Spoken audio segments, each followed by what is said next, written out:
Diberhentikan. Uish. Betul.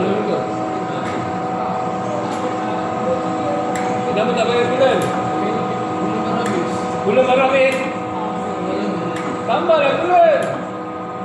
Cek bulan level. Tambah. Oh, kena bagi tahu satu-satu.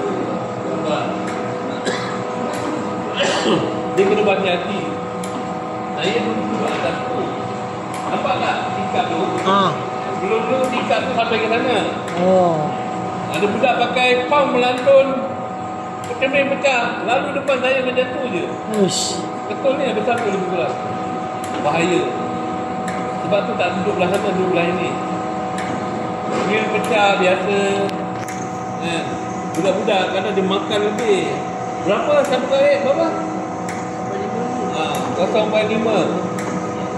Dia tak boleh lebih. Makan 5mm. Sekali pusing banyak. Pecah ni. Uish. Kau nampak tak kesan ujung-ujung tu? Nampak tak kesan dia? Itu dari segi safety lah. Bukan nak takutkan. Yalah. Kalau dia buat kerja ikut aturan betul, insyaAllah tak ada apa-apa. Itu kesan-kesan wheel pecah lah tu. Kan? Tu. Itu. Uish. Jabat kau ke sini sikit. Jangan duduk situ. Ini dia pakai automatik lah. Dia zigzag ke depan. Dia boleh ikat.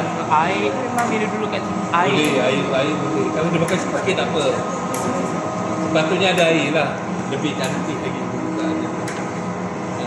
Oh, air tu kena memang letak mesin dia. Air